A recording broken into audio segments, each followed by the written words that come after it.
Assalamualaikum warahmatullahi wabarakatuh.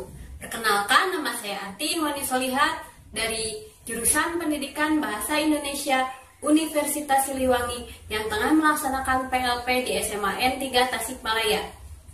Kali ini saya akan menampilkan video pembelajaran mengenai teks editorial. Selamat menyaksikan.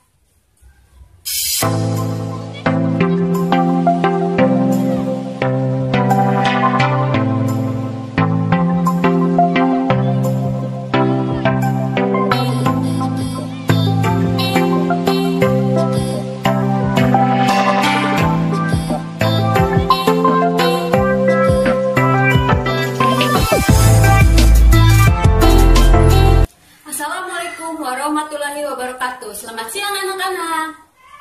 Bagaimana kabar kalian, sehat? Alhamdulillah, semoga kalian tetap sehat dan bersemangat. Baik, sebelum memulai pembelajaran, mari kita berdoa menurut agama dan kepercayaan masing-masing. Berdoa dimulai.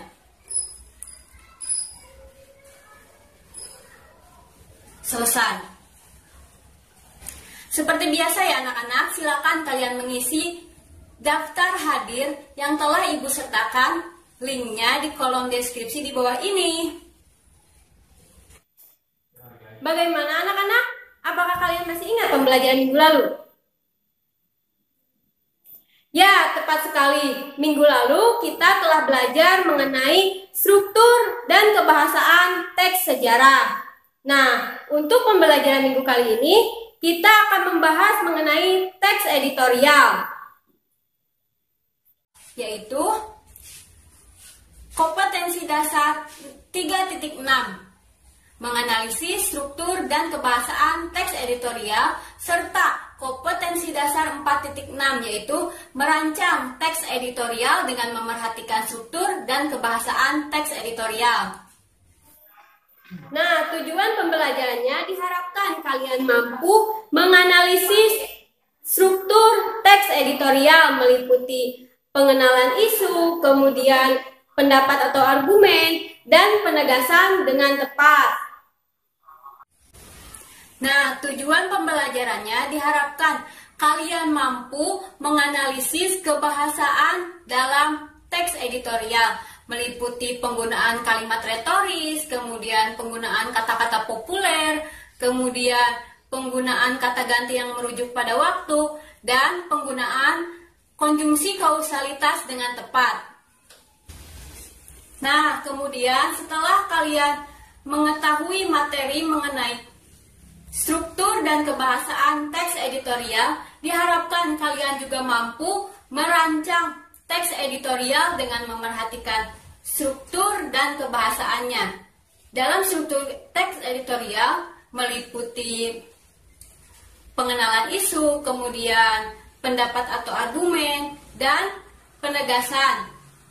Selanjutnya, memerhatikan kebahasaannya meliputi kalimat retoris, kata-kata populer, kemudian penggunaan kata ganti penunjuk yang merujuk pada waktu, dan yang terakhir yaitu penggunaan konjungsi kausalitas dengan tepat.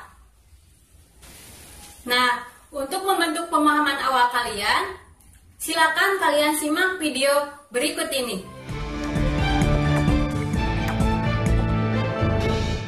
Jakarta ramah banjir.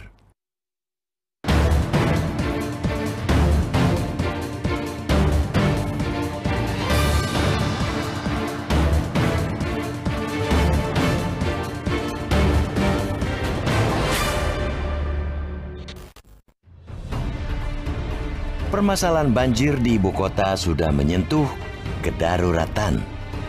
Sebagian warga ibu kota kini mengalami banjir yang bukan lagi 5 tahun sekali atau setahun sekali, belum juga bulan kedua berakhir. Sejak awal tahun ini, beberapa wilayah di DKI Jakarta diterpa banjir hingga 7 kali.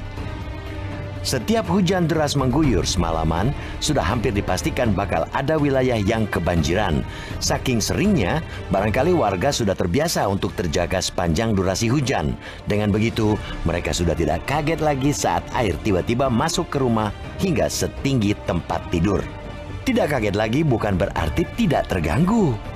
banjir membuat aktivitas sehari-hari warga terhambat, aset terendam air, dan timbul kesibukan ekstra untuk bersih-bersih rumah setelah air surut. Kekerapan banjir merupakan salah satu indikasi Pemprov DKI Jakarta lebih banyak bersikap reaktif ketimbang preventif. Langkah-langkah yang diambil hanya untuk mengatasi dampak banjir. Alih-alih menuntaskan persoalan agar banjir tidak menerpa kembali, Pemprov DKI hanya mengadakan toa untuk meneriakkan peringatan bagi warga bahwa banjir akan datang. Menyalahkan kondisi di hulu juga menjadi lagu usang. Terbukti hanya oleh hujan lokal, banjir lagi-lagi bertandang ke wilayah ibu kota. Sungguh malas mencari akar masalah di kandang sendiri. Coba tengok underpass Kemayoran. Sejak banjir besar awal tahun, setidaknya sudah 4 kali terowongan itu tergenang air. Ketinggian air kurang lebih sama, hingga tidak bisa dilewati kendaraan. Artinya, sama sekali tidak ada yang dilakukan untuk mencegah air kembali menggenangi. Kalaupun ada, terulangnya banjir dalam jangka waktu yang begitu dekat memperlihatkan ketidakbecusan mendiagnosis penyebab banjir. Bila diagnosis salah, obatnya pasti keliru. Dari sisi teknis, setidaknya ada 2 penyebab utama banjir. Pertama, daya tampung sungai yang sangat kurang. Kedua, sistem drainase yang buruk. Keduanya merupakan akar permasalahan banjir di ibu kota. Peningkatan kapasitas dengan cara melebarkan sungai saja tidak cukup. Perawatan antara lain dengan pengerukan secara berkala tiap minggu harus terus-menerus dilakukan. Alangkah baiknya bila peningkatan kapasitas sungai juga dibarengi dengan menambah waduk-waduk dalam kota. Tentu saja waduk-waduk itu juga tidak boleh luput dari perawatan berkala. Demikian pula sistem drainase. Pembersihan jangan sampai berhenti atau berjeda hingga hitungan minggu. Bila menyempit, harus dinormalkan. Jika drainase terlalu sempit dan dangkal, mesti dilebarkan dan diperdalam. Bahkan, sudah banyak ahli yang menyarankan gorong-gorong yang mendukung sistem drainase DKI Jakarta diganti dengan gorong-gorong raksasa. Dengan banyaknya pekerjaan untuk menuntaskan persoalan banjir, tentu tidak ada alasan anggaran pengendalian banjir yang hanya 2,5 triliun rupiah tahun ini tidak terserap habis. Sungguh aneh bila sampai serapan rendah padahal persoalan masih menghadang. Lebih aneh lagi jika ketidakmampuan menggunakan anggaran secara efektif itu menjadi alasan untuk memotong anggaran yang begitu krusial. Tidak mengherankan jika banjir semakin kerap datang. Pemprov DKI Jakarta sangat menggebu merevitalisasi trotoar untuk menjadikan ibu kota ramah pejalan kaki. Walaupun masih lemah dalam menegakkan aturan di trotoar, semangat mengutamakan pejalan kaki itu patut diapresiasi. Namun, jangan harap acungan jempol untuk wujud Jakarta yang ramah banjir.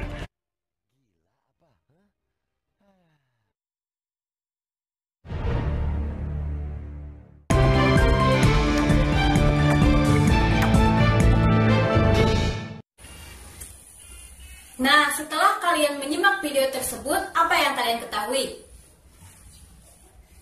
Ya, tepat. Video tersebut merupakan teks editorial yang dikemas dalam bentuk audio visual.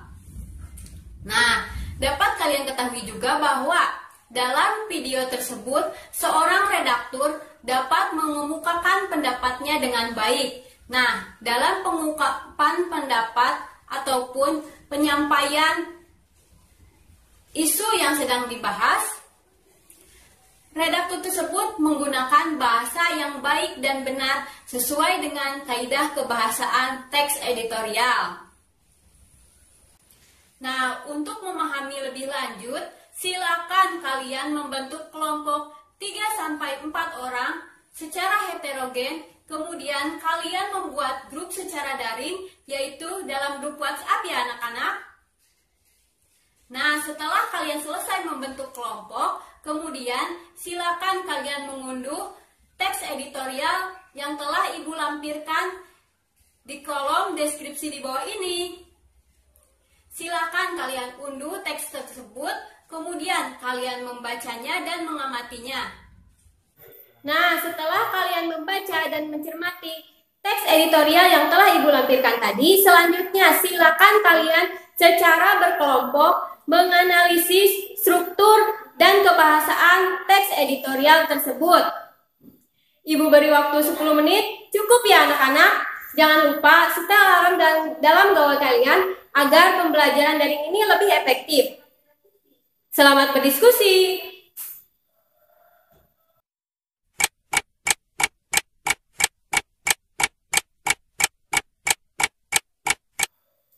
Bagaimana? Sudah selesai? Jika kalian telah selesai menganalisis, selanjutnya silakan kalian mengumpulkan data hasil menganalisis tersebut dan mengolah data hasil analisis mengenai struktur dan kebahasaan teks editorial tersebut secara berkelompok. Ibu beri waktu 10 menit, cukup ya anak-anak? Jangan lupa setel alarm dan gawai kalian. Selamat mengerjakan!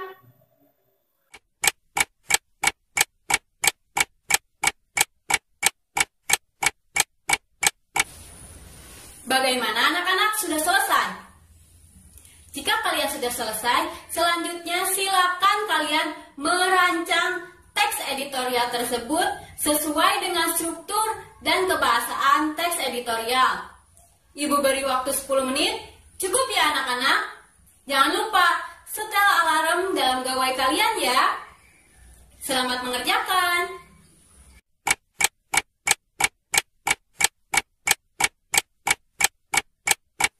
Sudah selesai?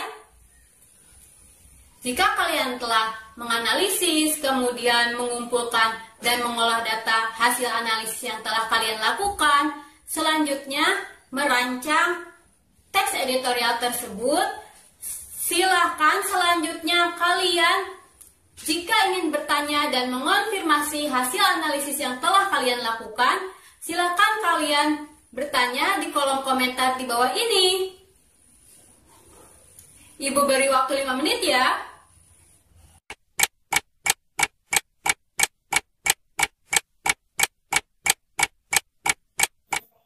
Nah, setelah kalian bertanya dan mendapatkan jawaban atas permasalahan yang kalian hadapi, selanjutnya silakan kalian menyampaikan hasil diskusi kalian mengenai struktur dan kebahasaan teks editorial yang telah kalian analisis, serta merancang teks editorial. Selanjutnya silahkan kalian memaparkan hasil diskusi tersebut melalui video singkat ya anak-anak. Nah, video tersebut silahkan dibuat oleh perwakilan kelompok atau ketua kelompok masing-masing. Nah, setelah kalian membuat video, silahkan kalian kirim video tersebut dalam grup WhatsApp ya anak-anak. Ibu beri waktu 10 menit, cukup ya.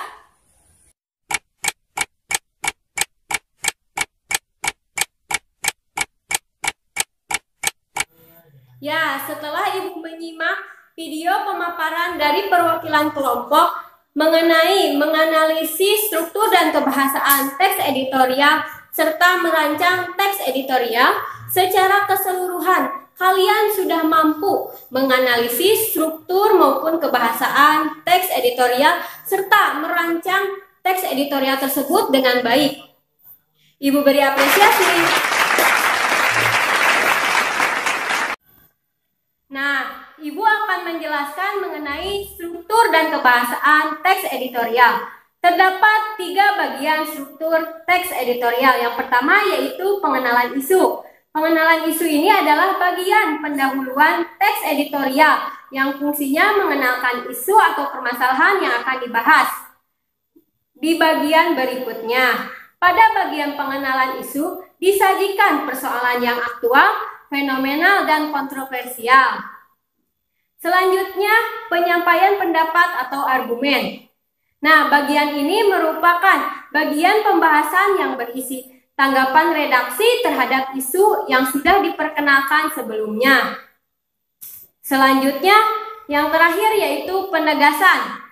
Dalam teks editorial itu, penegasan berupa simpulan, saran, atau rekomendasi yang di dalamnya terselip harapan redaksi kepada pihak terkait dalam menghadapi atau mengatasi persoalan yang terjadi dalam pembahasan isu tersebut.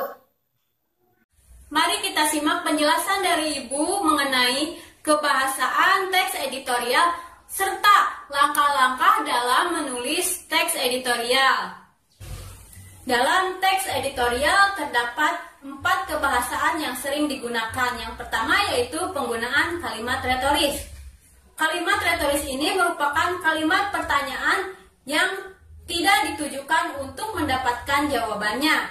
Pertanyaan-pertanyaan ini digunakan agar pembaca dapat merenungkan permasalahan yang dipertanyakan sehingga mereka setidaknya dapat berbuat sesuatu atau minimalnya dapat mengubah pandangan mereka terkait isu yang sedang dibahas.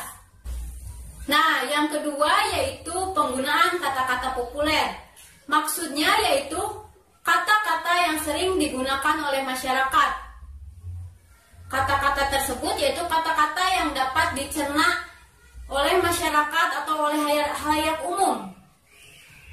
Kata-katanya itu tidak asing maupun tidak ilmiah. Nah, tujuan dari pembuatan kata-kata populer ini agar halayak umum dapat membaca teks editorial itu secara rileks, karena dalam pembahasannya itu membahas mengenai permasalahan-permasalahan yang cukup penting dan memuat berbagai kritikan-kritikan yang serius.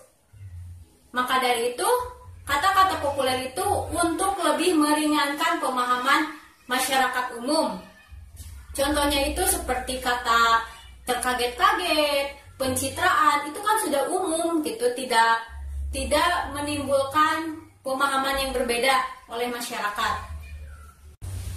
Nah, yang ketiga yaitu menggunakan kata ganti penunjuk yang merujuk pada waktu, peristiwa, maupun kejadian yang sedang diulas. Nah, seperti contohnya itu kata ini, itu, di sini, di situ, begini, begitu, dan lain sebagainya. Nah, yang terakhir yaitu penggunaan konjungsi kausalitas. Penggunaan konjungsi kausalitas ini berupa kata karena, sehingga, sebab, oleh sebab itu, dan lain sebagainya. Nah, penggunaan ini merupakan penggunaan argumen yang dikemukakan oleh redaktur untuk mengupas permasalahan yang sedang dibahas. Nah, selanjutnya langkah-langkah menulis teks editorial. Melalui pembelajaran sebelumnya, pada tahapan pembelajaran tersebut itu merupakan suatu rangkaian tahapan mengenai menulis teks editorial. Nah, kali ini agar kalian lebih fokus, mari kita simak penjelasan mengenai tahapan-tahapan yang harus dilalui dalam menulis teks editorial. Nah, langkah yang pertama yaitu silakan kalian bacalah 2-3 teks editorial yang terdapat dalam media massa yang berbeda-beda sebagai referensi agar kalian dapat mengetahui perbedaan dari berbagai macam teks editorial tersebut. Nah, yang kedua, silakan kalian datalah isu-isu yang utama, kemudian kalian rumuskan isu-isu tersebut menjadi pernyataan umum. Nah, isu-isu yang harus diangkat itu isu-isu yang sedang hangat diperbincangkan baik dalam media massa maupun media cetak. Nah, yang ketiga, silakan kalian telusuri data-data pendukung dalam pernyataan umum yang sudah dibuat. Nah, baik itu dalam majalah, baik itu dalam buku, ataupun dalam segala literatur yang telah kalian baca. Kemudian, silakan kalian kumpulkan data-data pendukung itu untuk memperkuat opini yang kalian buat.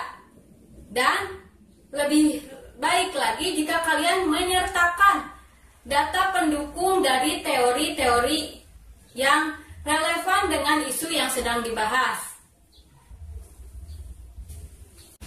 Nah, setelah itu yang keempat, buatlah perincian hasil dari data-data yang telah dikumpulkan tadi, kemudian analisislah dan jadikan data-data tersebut menjadi sebuah argumen.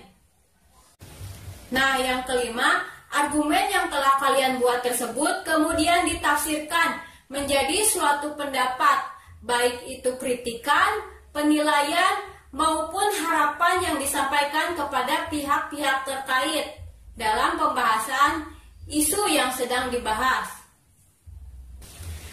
Yang keenam, selanjutnya, buatlah saran atau rekomendasi untuk memberikan solusi terhadap isu-isu yang sedang berkembang dan isu yang sedang dibahas. Yang terakhir yaitu silakan kalian kemaslah hasilnya menjadi satu tulisan teks editorial dengan panjang 8-10 paragraf. Nah, penulisan teks editorial ini harus melalui kesepakatan tim redaksi dan prosesnya juga harus melalui pemeriksaan agar teks editorial tersebut jelas maupun bertenaga serta tidak menyerang pihak-pihak lain. Bagaimana anak-anak? Apakah kalian sudah paham? Nah, jika sudah, selanjutnya mari kita simpulkan secara bersama mengenai menganalisis struktur dan kebahasaan teks editorial. Terdapat 3 bagian dalam menyusun struktur teks editorial. Yang pertama apa? Ya, tepat. Yang pertama yaitu pengenalan isu. Yang kedua? Ya, benar. Yaitu penyampaian argumen dan pendapat yang disampaikan oleh seorang redaksi. Ya, benar. Yang ketiga? Ya, penegasan. Penegasan di sini itu yaitu penyampaian saran atau rekomendasi untuk mengatasi atau menghadapi persoalan yang ditampilkan dalam isu tersebut. Dalam menganalisis kebahasaan teks editorial itu, terdapat berapa kebahasaan yang sering digunakan anak-anak? Ya, tepat sekali. Terdapat 4 kebahasaan yang sering digunakan dalam penulisan teks editorial. Yang pertama yaitu penggunaan kalimat retoris. Nah, yang kedua apa? Ya, yang kedua yaitu penggunaan kata-kata populer. Ya, tepat sekali. Yang ketiga? Ya, benar, penggunaan kata ganti penunjuk yang merujuk pada waktu. Dan yang keempat? Ya, benar, penggunaan konjungsi kausalitas. Kalian sudah paham ya anak-anak? Nah, setelah kalian belajar dan memahami mengenai teks editorial, selanjutnya Ibu akan memberikan teks editorial yang kedua. Silakan kalian unduh teks editorial tersebut di kolom deskripsi di bawah ini. Setelah kalian mengunduhnya, silakan kalian baca dan cermati. Kemudian, silakan kalian secara individu menganalisis struktur dan kebahasaan teks editorial tersebut. Selamat mengerjakan!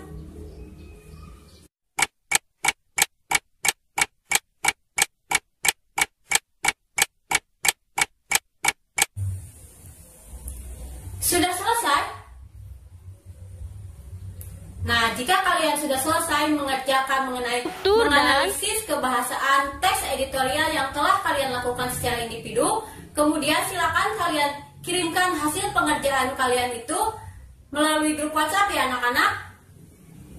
Nah, sebelum mengakhiri pembelajaran kali ini, Ibu akan memberikan tugas kepada kalian untuk merancang teks editorial dengan memerhatikan struktur dan kebahasaannya. Nah, setelah kalian mengerjakan tugas itu selesai dan semua teman-teman telah selesai, silakan kalian kolektifkan hasil kerja kalian kepada ketua kelas. Nah, setelah semua sudah terkolektif, silakan ketua kelas mengirimkan tugas tersebut melalui email yang nanti akan Ibu kirimkan kepada ketua kelas tersebut. Ibu tunggu tugas kalian ya anak-anak.